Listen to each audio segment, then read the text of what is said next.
Hello, नमस्कार। आप सभी का मैथ प्रीमियर लीग के यूट्यूब चैनल पर स्वागत है। आज हम सॉल्व करेंगे क्लास 10th का 2025 का मैथ का पेपर। इस लेक्चर में हम इसके सेक्शन ए वाले पार्ट को सॉल्व करेंगे। इसके अंदर आपको 3 टाइप के क्वेश्चन मिलेंगे। जो फर्स्ट क्वेश्चन होगा वो होगा मल्टीपल चॉइस क्वेश्चन एमसीक्यू, बहुविकल्पी प्रश्न। इसके अंदर आपको 18 प्रश्न मिलेंगे। प्रत्येक प्रश्न 1 अंक का होगा, तो इसकी मार्किंग होगी 18। जो सेकंड वाला क्वेश्चन होगा वो होगा फिलिंग द ब्लैंक्स, रिक्त स्थानों की पूर्ति कीजिए। इसके अंदर आपको 6 प्रश्न मिलेंगे। प्रत्येक प्रश्न 1 अंक का होगा, तो इसकी मार्किंग होगी 6। जो तीसरा प्रश्न होगा वो होगा very short answer type question, अति लघुत्तरात्मक प्रश्न। इसके अंदर आपको 12 प्रश्न मिलेंगे। प्रत्येक प्रश्न 1 अंक का होगा, इसकी मार्किंग होगी 12। इस प्रकार इन तीनों प्रश्नों की जो मार्किंग आएगी वो आएगी 36। क्वेश्चन नंबर फर्स्ट का फर्स्ट क्या कह रहा है? 400 के अभाज्य गुणनखंडों की घातों का योगफल है। The sum of powers of prime factor of 400 is. आपको 400 के प्राइम फैक्टर करने हैं। 400 के अभाज्य गुणनखंड क्या होंगे? यहाँ आपको 400 लिखना है। जिस प्रकार आप एलसीएम लेते हैं उसी प्रकार से आपको इसके प्राइम फैक्टर करने हैं। सबसे पहले किसका डिवाइड जाएगा? 2 का 200 बार, 2 से फिर जाएगा 200 में 100 बार, 100 में 2 से फिर जाएगा 50 बार, 50 में 2 का फिर जाएगा 25 बार, 25 में 5 का जाएगा 5 बार, और 5 में 5 का जाएगा 1 बार। तो 400 के गुणनखंड आ गए 2 गुणा 2 गुणा 2 गुणा 2 गुणा 5 गुणा 5। घातों के फॉर्मेट में इसको लिखेंगे। 2 आया है 4 बार, तो 2 की घात 4 गुणा, इसी प्रकार 5 आया 2 बार, तो 5 की घात 2। प्रश्न में आपसे पूछ रहा है घातों का योगफल। तो यहाँ 2 की घात दी हुई है 4, इसी प्रकार 5 की घात दी हुई है 2। तो इन दोनों को जब आप जोड़ोगे 4 + 2 तो आपको मिलेगा 6। तो इस प्रकार इस क्वेश्चन का करेक्ट ऑप्शन होगा ऑप्शन सी। सेकंड, यदि बहुपद 2x की घात 2 प्लस x प्लस k का एक शून्यांक 3 हो तो k का मान होगा। आपको सबसे पहले बहुपद लिखना है 2x की घात 2 प्लस x प्लस k। इस बहुपद को आपको शून्य के बराबर करना है, 0 के बराबर। अब आपको इसका एक शून्यांक दे रखा है 3, आपको x बराबर इसमें 3 रखना है। x बराबर 3 रखने पर जब आप इसके अंदर x बराबर 3 रखोगे तो इक्वेशन बनेगी 2 गुणा 3 की घात 2 प्लस 3 प्लस के बराबर 0। जब इसको आप आगे सॉल्व करोगे तो ये बनेगा 2, 3 की घात 2 का मतलब हुआ 9 प्लस 3 प्लस के बराबर 0। 2 गुणा 9 18, 18 और 3 21, 21 प्लस के बराबर 0। 21 उधर जाएगा तो 21 हो जाएगा माइनस का, तो यहाँ से के की वैल्यू निकलेगी -21। तो इसका करेक्ट ऑप्शन होगा सी -21। क्वेश्चन थर्ड, एक दो अंकों की संख्या में इकाई अंक x व दहाई अंक y है तो संख्या है। जब कभी आपको 2 अंकों की संख्या लिखनी है तो उसका फॉर्मेट होता है 2 अंकों की संख्या बराबर। सबसे पहले आपको इकाई अंक लिखना है। इकाई अंक का मतलब होता है 1, तो आपको इसके अंदर 1 का गुणा करना है, प्लस दहाई, दहाई का मतलब होता है 10, तो इसके अंदर आपको 10 का गुणा करना है। प्रश्न के अनुसार आपको दहाई अंक दे रखा है y, तो 10 गुणा y प्लस 1 गुणा इकाई अंक दे रखा है x। इसको आप आगे सॉल्व करोगे तो ये बनेगा 10 y प्लस x। तो इस प्रश्न का करेक्ट ऑप्शन होगा ऑप्शन बी। क्वेश्चन फोर्थ, यदि त्रिभुज एबीसी समरूप त्रिभुज डीईएफ हो एवं AB बराबर 10 सेंटीमीटर, DE बराबर 8 सेंटीमीटर हो तो BC अनुपात EF ज्ञात करना है। दो त्रिभुज दिए हुए हैं, त्रिभुज एबीसी, त्रिभुज DEF। AB बराबर 10 सेंटीमीटर, DE बराबर 8 सेंटीमीटर। ये दोनों त्रिभुज समरूप हैं। यदि दो त्रिभुज समरूप हो तो उनकी संगत भुजाएं एक ही अनुपात में होती हैं। AB अपॉन DE का वही अनुपात होगा जो BC अपॉन EF का होगा। यहाँ पर आपको वैल्यू पुट करनी है। AB बराबर 10, DE बराबर 8 बराबर BC अपॉन EF। इन दोनों नंबर्स को 2 से कट करोगे तो 10 कट होगा 5 बार, 8 कट होगा 4 बार, तो यहाँ से अनुपात निकलेगा BC अनुपात EF बराबर 5:4। तो इसका करेक्ट आंसर होगा ऑप्शन डी। फिफ्थ, मूल बिंदु 0,0 से बिंदु P जिसके निर्देशांक -3, 4 है के बीच की दूरी। किसी भी बिंदु की मूल बिंदु से दूरी निकालने का फॉर्मूला होता है d इक्वल टू रूट के अंदर x square plus y square. यहाँ पर -3 x की वैल्यू है, 4 y की वैल्यू है। यहाँ पर रखने पर रूट के अंदर -3 का स्क्वायर प्लस 4 का स्क्वायर। -3 का स्क्वायर बनेगा 9, 4 का बनेगा 16, 16 और 9 मिलके बनेगा 25, 25 का वर्गमूल निकलेगा 5। तो इसका करेक्ट ऑप्शन होगा ऑप्शन ए 5। 6 क्वेश्चन क्या कह रहा है, cosec square 45 minus cot square 45 बराबर है। कोसेक 45 की वैल्यू होती है √2, यहाँ पर स्क्वायर लग रहा है तो आपको भी स्क्वायर लगाना है, माइनस कॉट 45 की वैल्यू होती है 1, तो 1 का स्क्वायर, √2 का स्क्वायर बनेगा 2, माइनस 1 का स्क्वायर बनेगा 1, 2 में से 1 घटेगा तो बचेगा 1। तो इसका करेक्ट ऑप्शन होगा बी। सेकंड तरीका इसका ये भी है, एक फॉर्मूला होता है cosec square theta minus cos square theta बराबर 1। इस प्रकार आप इसको सॉल्व भी कर सकते हो। 7th क्वेश्चन, एक ऊर्ध्वाधर खंभे की परछाई खंभे की ऊंचाई के बराबर हो तो सूर्य का उन्नयन कौन होगा। माना ये कोई खंभा दे रखा है AB और जिसकी परछाई बनी हुई है BC, जो आपस में बराबर है, परछाई बराबर है ऊंचाई के। माना इसकी ऊंचाई x है, परछाई भी इसकी x बनेगी, तब आपको सूर्य का उन्नयन कोण थीटा ज्ञात करना है। हम सभी जानते हैं tan थीटा बराबर होता है लंब बटे आधार। तो यहाँ पे लंब दे रखा है AB, आधार दे रखा है BC, AB की वैल्यू दे रखी है x, BC की वैल्यू दे रखी है x, x से x कट होगा तो बचेगा 1। tan में एक वैल्यू होती है tan 45 की, तो tan थीटा बराबर निकलेगा tan 45। tan से tan कट होगा तो थीटा की वैल्यू निकलेगी 45। तो सूर्य का उन्नयन कोण निकलेगा 45, ऑप्शन डी। इस प्रकार यहाँ पर 3 कंडीशन बनती है। जब ऊंचाई परछाई के बराबर हो तो थीटा निकलता है tan थीटा बराबर होता है लंब बटे आधार, लंब भी इसका 1 है, आधार भी इसका 1 है, 1/1 बराबर बनेगा 1। तो tan में एक वैल्यू होती है tan 45 की, तो tan थीटा बराबर tan 45, यहाँ से tan कट हो गया तो थीटा बराबर निकला 45। जो सेकंड कंडीशन होती है उसमें परछाई ऊंचाई की √3 गुनी होती है। तो माना ऊंचाई 1, परछाई बराबर √3, तो यहाँ से थीटा निकलेगा tan थीटा बराबर लंब बटे आधार 1/√3, और 1/√3 tan के अंदर tan 30 की वैल्यू होती है, तो tan थीटा बराबर tan 30। tan से tan कट हो गया तो थीटा बराबर यहाँ से निकलेगा 30 डिग्री। तीसरी कंडीशन होती है जब इसकी ऊंचाई परछाई की √3 गुनी हो, तो यहाँ से थीटा निकलेगा tan थीटा बराबर √3/1।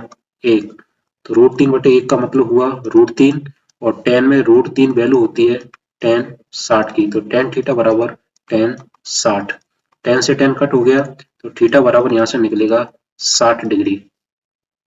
8th क्वेश्चन, एक बिंदु P से वृत्त पर एक स्पर्श रेखा की लंबाई 24 सेंटीमीटर तथा P से केंद्र की दूरी 25 सेंटीमीटर है, तो वृत्त की त्रिज्या को ज्ञात करनी है। माना ये कोई वृत्त की स्पर्श रेखा है, यहाँ पे कोई बिंदु दे रखा है P, यहाँ से वृत्त के केंद्र की दूरी दी हुई है 25 और स्पर्श रेखा की लंबाई दे रखी है 24।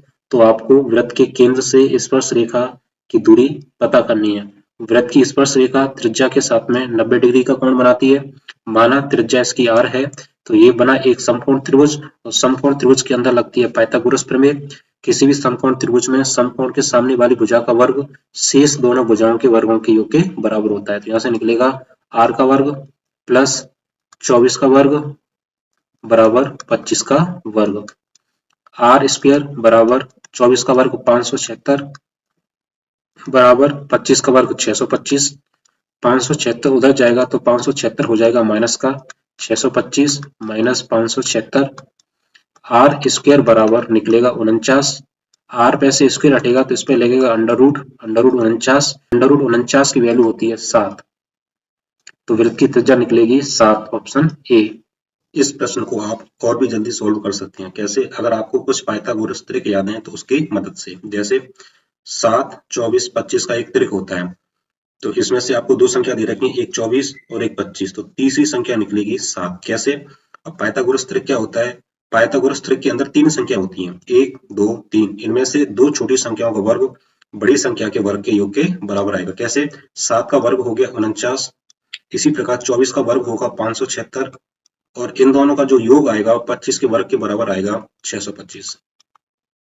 मैं यहाँ पे कुछ पाइथागोरस त्रिक लिख देता हूँ जिसकी मदद से आप इस प्रकार के प्रश्नों को भी सॉल्व कर पाओगे। जैसे 3, 4 और 5। 3 का वर्ग 9, 4 का वर्ग 16, 9 और 16 25 जो 5 का वर्ग होगा। इसी प्रकार इन नंबरों का आप डबल करोगे तो वो भी एक त्रिक बनेगा। 3 का डबल 6, 4 का डबल 8, 5 का डबल 10। 6, 8, 10 ये तीनों संख्याएं पाइथागोरस त्रिक में हैं। और भी लिख रहा हूं मैं 5, 12, 13 इनका भी एक त्रिक बनता है। इसी प्रकार जब आप इन नंबरों का डबल करोगे 5 का डबल 10, 12 का डबल 24, 13 का डबल 26 ये भी तीनों संख्याएं पाइथागोरस त्रिक में। अगला त्रिक होता है 8, 15 और 17 का। 8 का वर्ग 64, 15 का वर्ग 225, 17 का वर्ग 290। जब आप इनको ऐड करोगे तो बराबर आएगा। अगला त्रिक होता है इनका आप डबल करोगे 16, 30 और 34 ये संख्या भी पाइथागोरस त्रिक में है। एक अगला त्रिक और है 7, 24 और 25। इनका डबल करोगे 7 का डबल 14, 24 का डबल 48, 25 का डबल 50 ये भी तीनों संख्याएं पाइथागोरस त्रिक में है।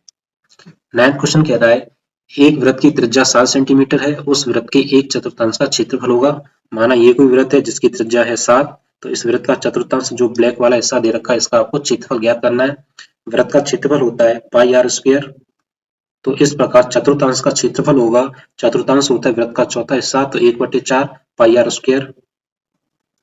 1/4 पाई की वैल्यू 22/7 गुणा आर की वैल्यू 7 मल्टीप्लाई 7।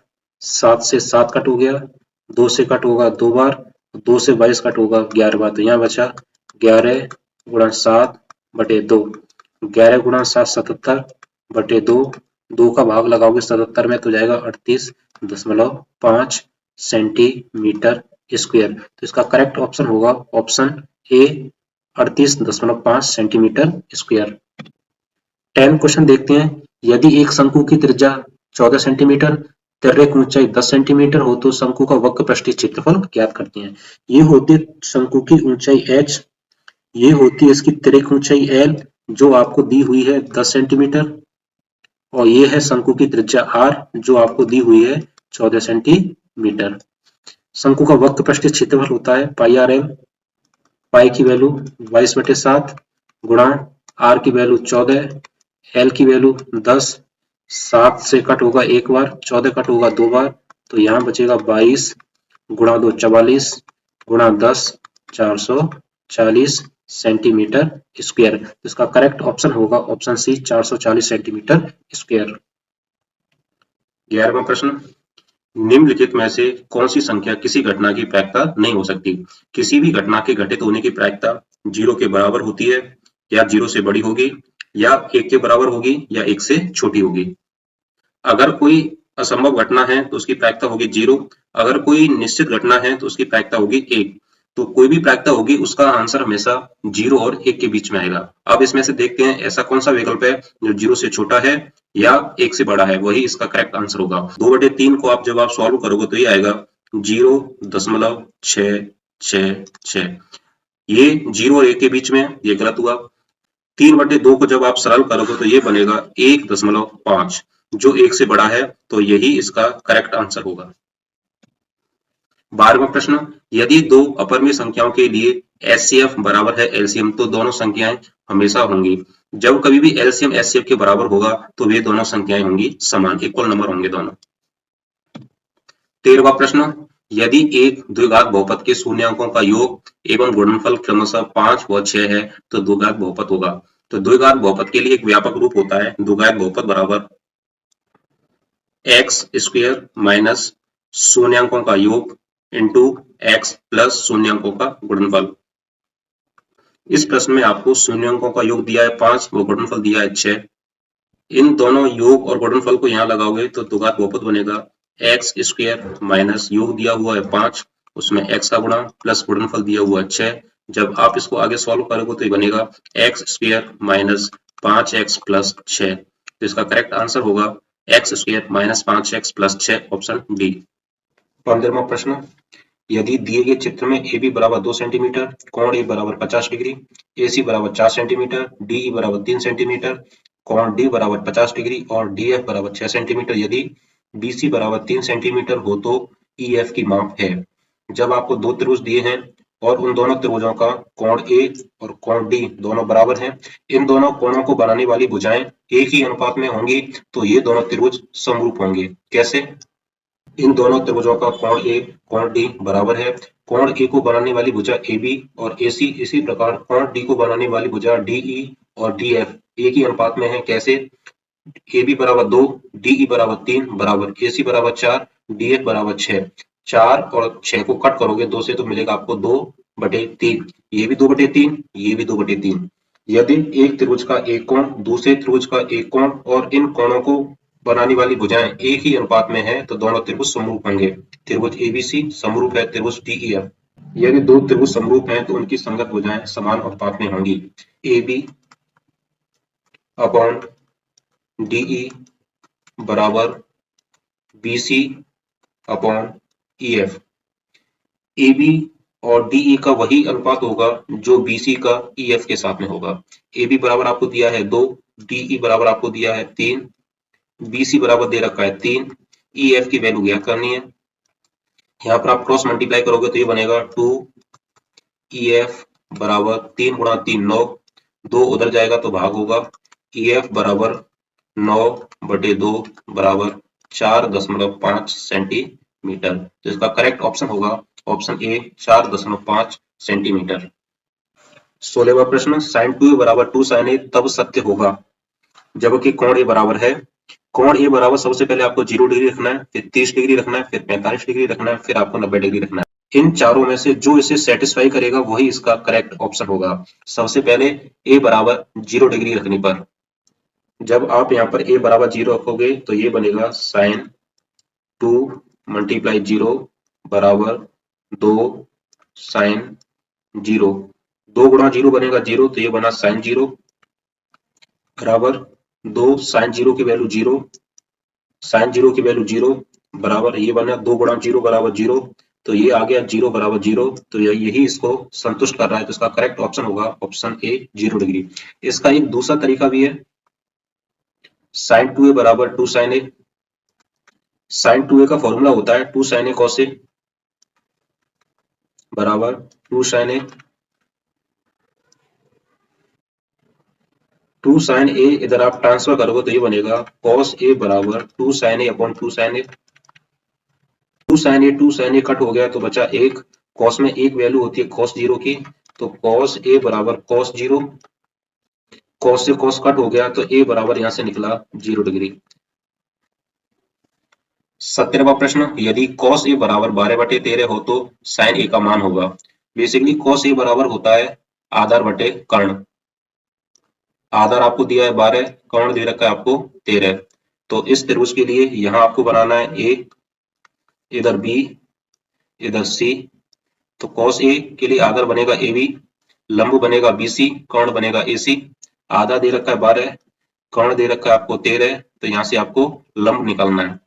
अगर आपको पाइथागोरस त्रिक याद है तो उसकी मदद से आप इसको जल्दी कर सकते हो। मैं आपको एक पाइथागोरस त्रिक लिख रहा हूँ इसका 5 12 13। किसी समकोण त्रिभुज की दो भुजा आपको दे रखी है, एक 13 और एक 12, तो अगली भुजा निकलेगी 5।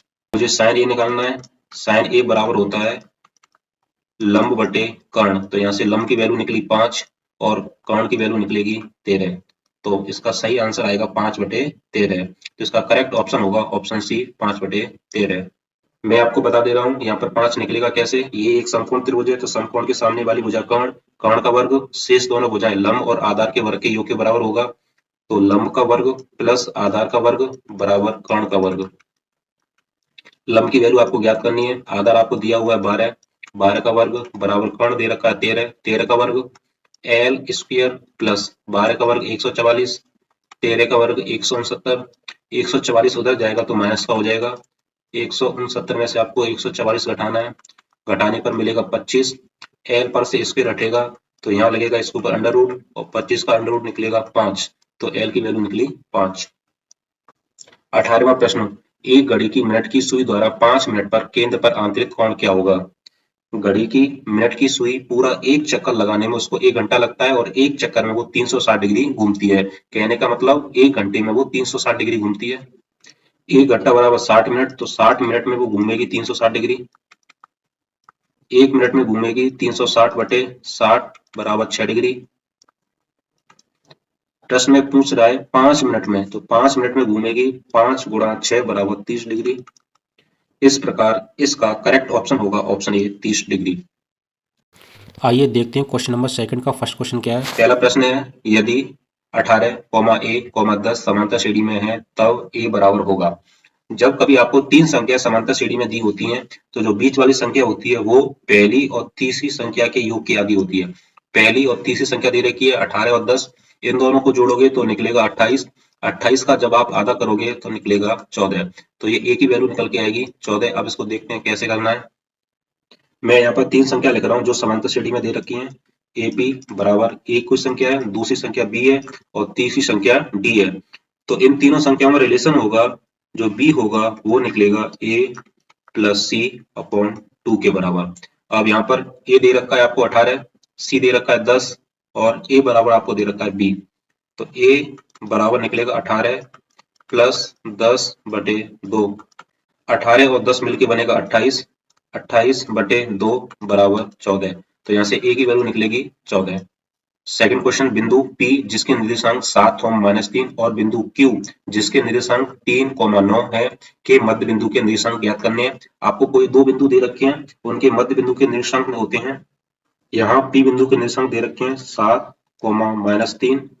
Q के निर्देशांक दिए हुए हैं 3, 9। x1 की वैल्यू होगी 7, y1 की वैल्यू होगी -3, x2 की वैल्यू होगी 3 और y2 की वैल्यू होगी 9। मध्य बिंदु के निर्देशांक निकालने का सूत्र होता है x1 plus x2 upon 2, y1 plus y2 upon 2। x1 की वैल्यू दी हुई है 7 प्लस 3 बटे 2, 7 और 3 10, 10 बटे 2 बराबर 5।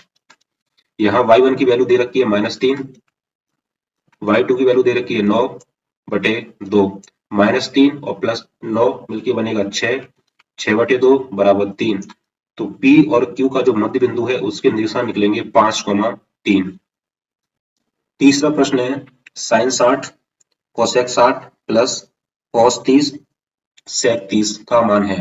आपको यहाँ पर sin 60 की वैल्यू रखनी है, कोसेक 60 की वैल्यू रखनी है, प्लस cos 30 की वैल्यू रखनी है, sec 30 की वैल्यू रखनी है। sin 60 की वैल्यू होती है √3 बटे 2, कोसेक 60 की वैल्यू होती है 2 बटे √3, प्लस cos 30 की वैल्यू होती है √3 बटे 2, sec 30 की वैल्यू होती है 2 बटे √3। अब √3 से √3 कट हो गया, 2 से 2 कट हो गया, बचा 1। इसी प्रकार √3 से √3 कट हो गया, 2 से 2 कट हो गया, बचेगा 1।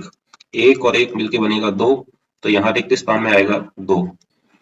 इसके सॉल्व करने का एक तरीका और होता है, साइन कोसेक एक दूसरे के उल्टे होते हैं, तो साइन से कोसेक कटेगा एक बार, प्लस इसी प्रकार कॉस और सेक एक दूसरे के उल्टे होते हैं, कॉस से सेक कटेगा एक बार, 1 और 1 मिलके बनेगा 2। चौथा प्रश्न, एक ठोस अर्धगोले का व्यास 14 सेंटीमीटर हो तो इसका संपूर्ण पृष्ठीय क्षेत्रफल है। इस अर्धगोले का व्यास दे रखा है 14 सेंटीमीटर, तो d बराबर 14 सेंटीमीटर। तो यहाँ से त्रिज्या निकलेगी, त्रिज्या होती है व्यास की आधी, d बटे 2 बराबर 14 बटे 2 बराबर 7 सेंटीमीटर। अर्धगोले का संपूर्ण पृष्ठीय क्षेत्रफल ज्ञात करना है। अर्धगोले का संपूर्ण पृष्ठीय क्षेत्रफल होता है 3 पाई आर स्क्वायर। 3 पाई की वैल्यू 22 बटे 7, आर की वैल्यू 7 स्क्वायर लग रहा है तो 7 गुणा 7, 7 से 7 कट होगा तो यहाँ बचेगा 3 गुणा 22 गुणा 7।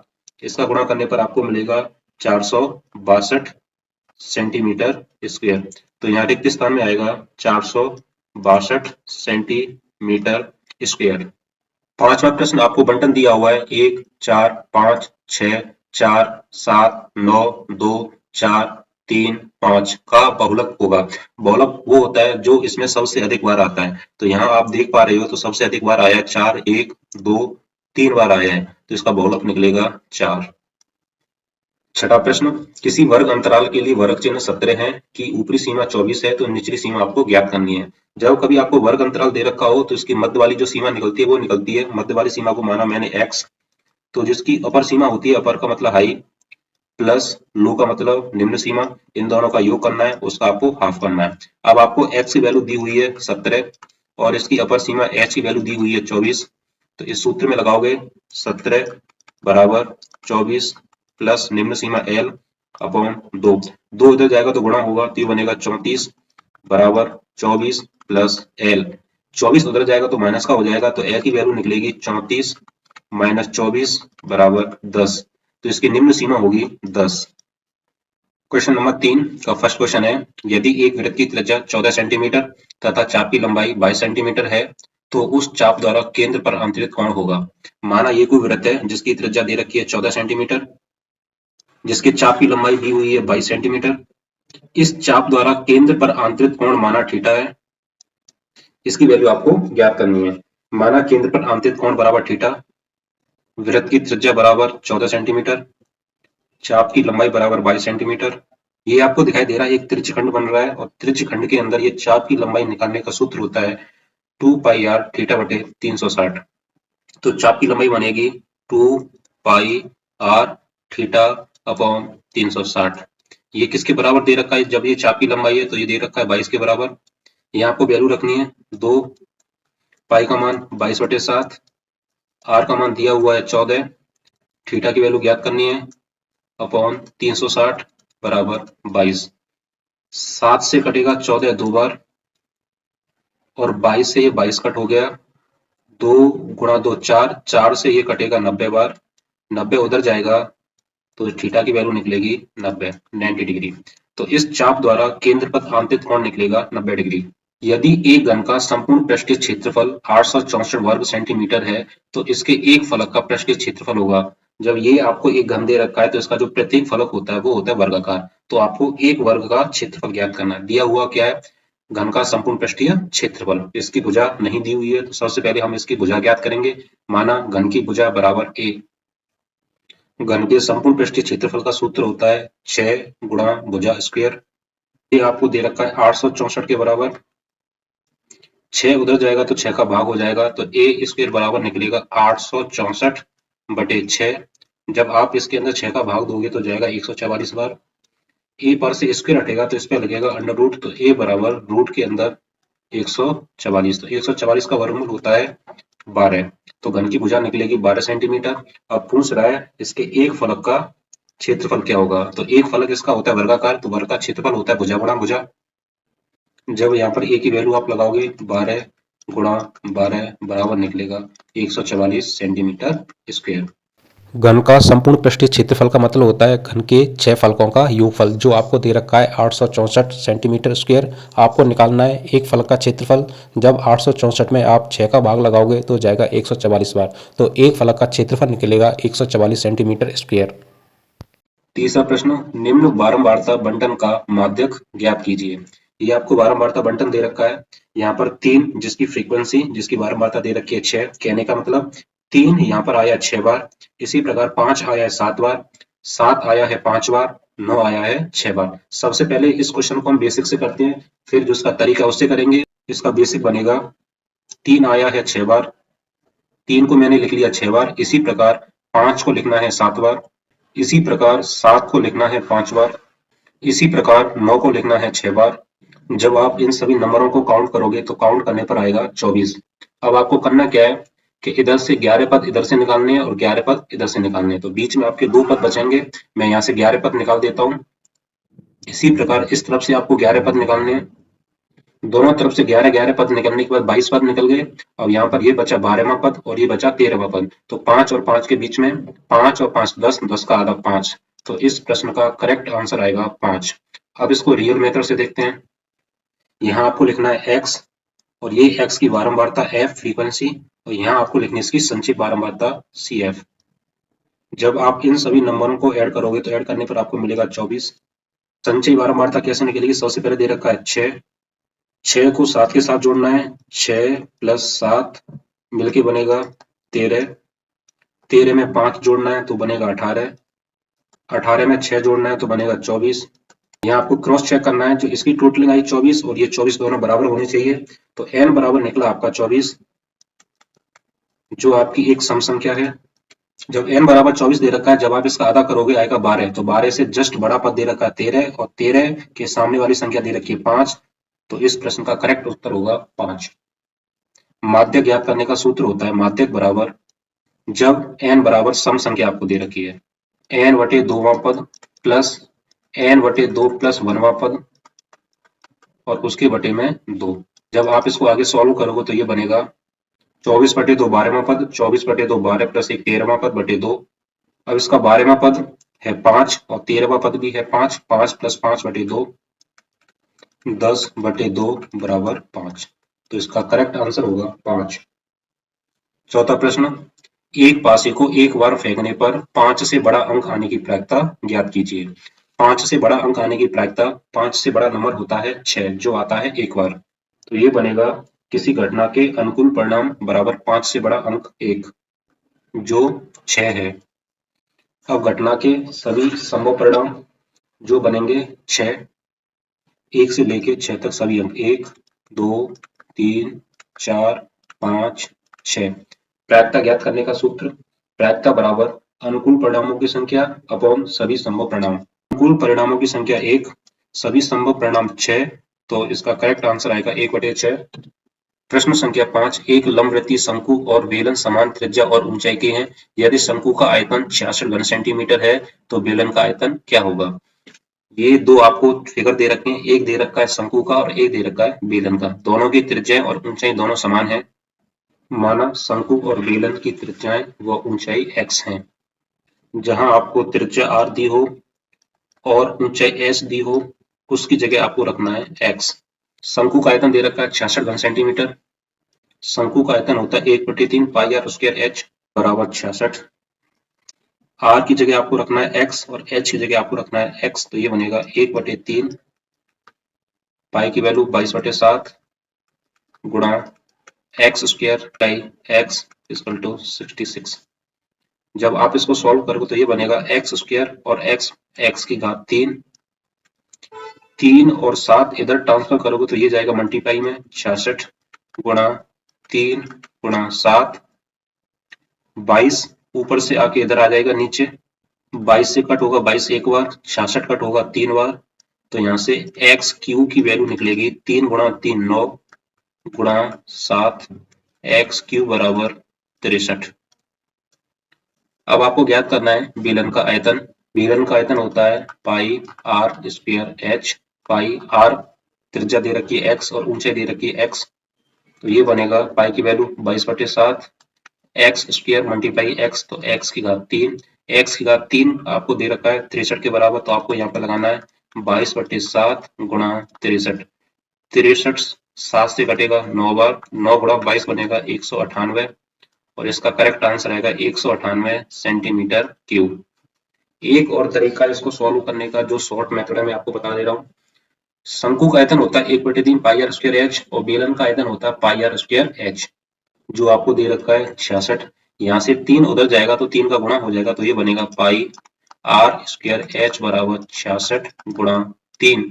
पाई आर स्क्वायर ये होता है बेलन का आयतन, 66 गुणा 3 बनेगा 198 सेंटीमीटर क्यूब। तो एक तरीका ये भी इसको शॉर्ट में करने का। छठा प्रश्न, निम्न आंकड़ों का माध्य ज्ञात कीजिए। ये आपको आंकड़े दे रखे हैं, सबसे पहले आपको इनको असेंडिंग ऑर्डर में लिखना है। असेंडिंग ऑर्डर का मतलब आरोही क्रम। सबसे पहले आएगा 17, फिर 18, फिर 19, फिर 20, 25, 27, 29। इनको काउंट करने पर आएगा 7। n बराबर 7, 7 एक विषम संख्या है।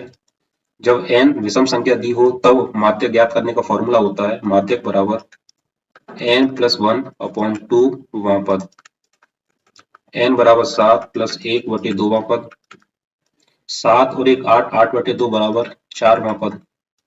तो इसका 4वां पद क्या होगा, पहला पद, दूसरा पद, तीसरा पद और चौथा पद, तो इसका करेक्ट आंसर आएगा 20।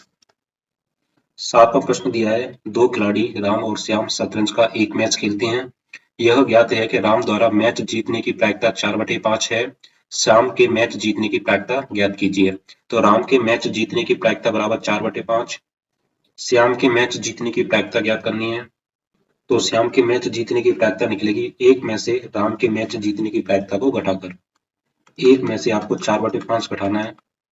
5 एकन 5, 5 में से 4 घटेगा तो बचेगा 1, 1/5। तो श्याम के मैच जीतने की प्रायिकता आएगी 1/5।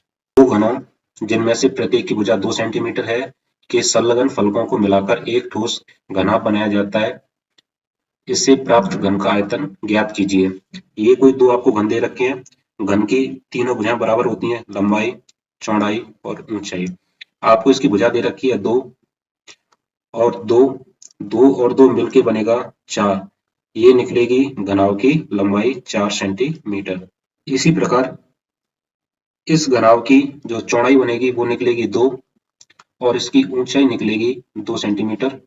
तो घन की भुजा दे रखी है 2, यहाँ से घनाभ की लंबाई निकलेगी 4, घनाभ की लंबाई बराबर 4, चौड़ाई 2 सेंटीमीटर, ऊंचाई 2 सेंटीमीटर। प्रश्न में पूछ रहा है घनाभ का आयतन। घनाभ का आयतन होता है लंबाई गुणा चौड़ाई गुणा ऊंचाई। लंबाई बराबर 4, चौड़ाई बराबर 2, ऊंचाई बराबर 2। 4 गुणा 2 8, 8 गुणा 2 16। तो इसका करेक्ट आंसर आएगा 16 सेंटीमीटर क्यूब। नवा प्रश्न, प्रथम 10 धनात्मक विषम प्राकृतिक संख्याओं का समांतर ज्ञात कीजिए। प्रथम 10 धनात्मक विषम प्राकृतिक संख्याएं बराबर संख्याएं होंगी 1, 3, 5, 7, 9, 11, 13, 15, 17, 19। माध्य ज्ञात करने का सूत्र होता है समांतर माध्य बराबर, समांतर माध्य ज्ञात करने का सूत्र होता है आंकड़ों का योग बटे आंकड़ों की संख्या। आंकड़ों का योग 1 + 3 + 5 + 7 + 9 + 11 + 13 + 15 + 17 + 19 अपॉन 10। इन सबको जोड़ने पर आएगा 100। 100/10 बराबर 10। तो इस प्रश्न का समांतर माध्य निकलेगा 10। 11वां प्रश्न, एक थैले में 6 लाल व 7 सफेद गेंदें हैं। इस थैले में से एक गेंद निकाली जाती है। निकाली गई गेंद के सफेद होने की प्रायिकता क्या होगी? तो लाल गेंदों की संख्या बराबर 6, सफेद गेंदों की संख्या बराबर 7, कुल गेंदों की संख्या बराबर 6 + 7 बराबर 13। एक सफेद गेंद निकालने की प्रायिकता बराबर सफेद गेंदों की संख्या बटे कुल गेंदों की संख्या। सफेद गेंदों की संख्या 7 अपॉन कुल गेंदों की संख्या 13। तो इसका करेक्ट आंसर आएगा 7/13।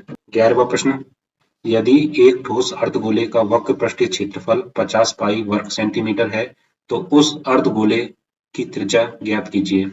माना ये कोई अर्धगोला है जिसकी त्रिज्या आपको ज्ञात करनी है।